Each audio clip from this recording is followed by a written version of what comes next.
Hello बच्चों, तो चलिए इस प्रश्न को पढ़ते हैं। वक्र एक्स वाई स्क्वायर बराबर 4 × 2 - x तथा वाई एक्स से घिरे क्षेत्र का क्षेत्रफल है।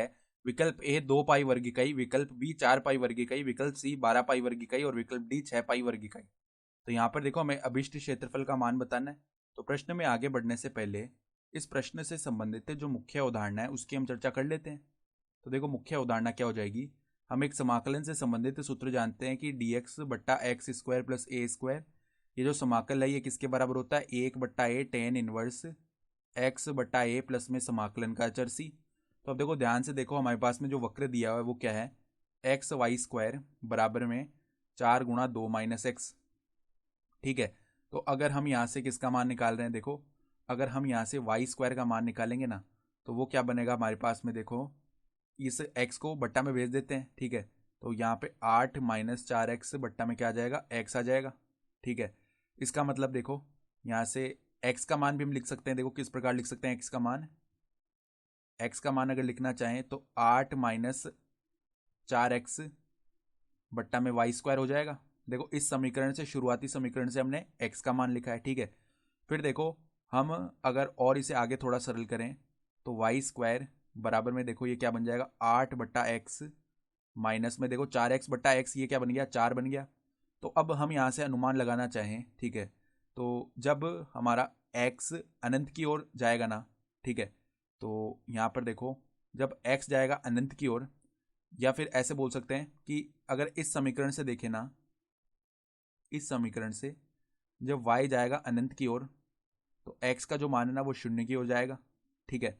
और जब y जाएगा माइनस अनंत की ओर तो x का जो मान है वो शून्य की ओर जाएगा पुनः। ये बात यहाँ से समझ में आनी चाहिए। ठीक है।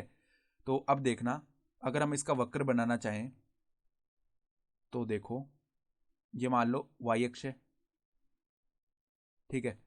और अगर हमें y अक्ष से घिरे क्षेत्र का क्षेत्रफल निकालना है तो हम देख लेते हैं कि वक्र जो है ये x अक्ष को किस बिंदु पर प्रतिच्छेद कर रहा है। तो x अक्ष पर y बराबर 0 होता है ना, तो यहाँ पर y बराबर 0 रख लेते हैं। तो 8/x - 4, यानी कि यहाँ से 4 बराबर 8/x, तो x का मान 2 आ जाएगा ना, यानी 2,0 पर ये क्या करेगा, y अक्ष को यानी कि काटेगा। ठीक है।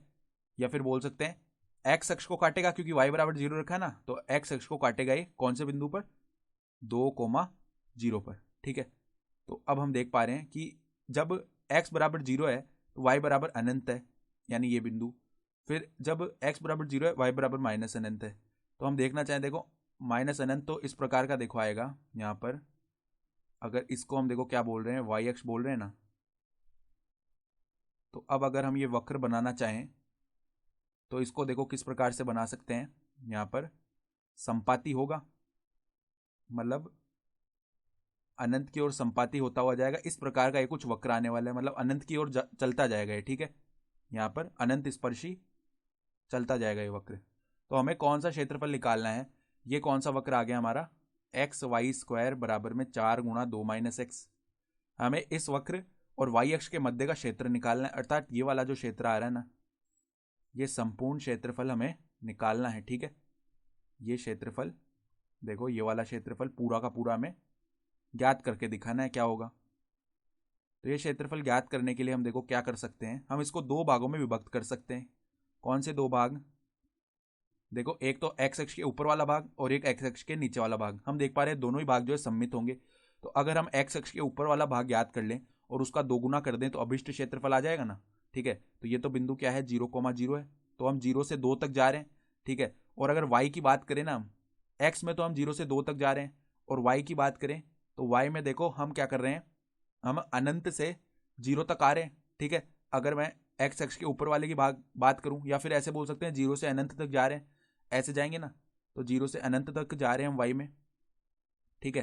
तो अगर अभिष्ट क्षेत्रफल लिखें हम, अभिष्ट क्षेत्रफल देखो y के हिसाब से याद करें, अभिष्ट क्षेत्रफल बराबर 2 गुणा में यहाँ पर क्या लिख सकते हैं, एक्स dy लिख सकते हैं।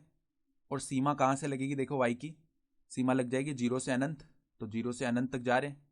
तो x का मान देखो हमने ज्ञात किया था, क्या आया था x का मान, 8/y² माइनस, देखो ये नहीं, देखो x का मान हमने, हाँ बिल्कुल यही है, देखो 8 माइनस में 4x बट्टा में y², ये मान याद किया था।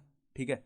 तो इस प्रकार का हमारा क्या आया था, x का मान आया था। तो अब हम क्या करते हैं, इसे संपूर्ण हम x के मान को y के पदों में लेके आते हैं। तो किस प्रकार से लेके आ सकते हैं, देखो ये वाला समीकरण लेते हैं, वाई स्क्वायर बराबर 8/x-4। तो देखो वाई स्क्वायर बराबर 8/x-4। तो यहाँ से देखना वाई स्क्वायर प्लस में 4 का मान क्या आ जाएगा, 8/x आ जाएगा ना। तो x का मान हम क्या लिख सकते हैं यहाँ से, 8/वाई स्क्वायर प्लस में 4। ये मान उठाकर हम यहाँ पे रख देते हैं। तो 2 समाकलन में 8/वाई स्क्वायर प्लस में 4 और यहाँ पर dy, ठीक है, और सीमा लगेगी 0 से अनंत। तो अब देखो 8 तो अचर पद है तो समाकलन के बाहर आ गया और ये बन गया dy/वाई स्क्वायर प्लस में 4 को हम लिख सकते हैं 2 का स्क्वायर, सीमा है 0 से अनंत। तो देखो 16 और यहाँ पर समाकलन का सूत्र लगाएंगे तो 1/2 टेन इनवर्स y/2 बन जाएगा और सीमा लग जाएगी 0 से अनंत, ठीक है। तो 2 यहाँ से 16 को 8 बार विभाजित करेगा, ठीक है। तो ये क्या बन जाएगा 8, पहले ऊपर वाली सीमा लगाएंगे तो टेन इनवर्स अनंत, इसका मान किसके बराबर आएगा, देखो अनंत/2 अनंत ही बनेगा, इसका मान पाई/2 आ जाएगा। माइनस में देखो टेन इनवर्स 0, इसका मान 0 हो गया। तो ये तो कितना आ गया, 4 पाई वर्ग इकाई, यानी जो अभिष्ट क्षेत्रफल है ना वो हमारा कितना हो जाएगा, 4 पाई वर्ग इकाई हो जाएगा। तो अगर विकल्प देखें ना तो हमारा जो विकल्प बी है 4 पाई वर्ग इकाई वो सही विकल्प हो जाएगा। तो आशा करता हूँ कि आपको ये प्रश्न समझ में आया होगा। धन्यवाद।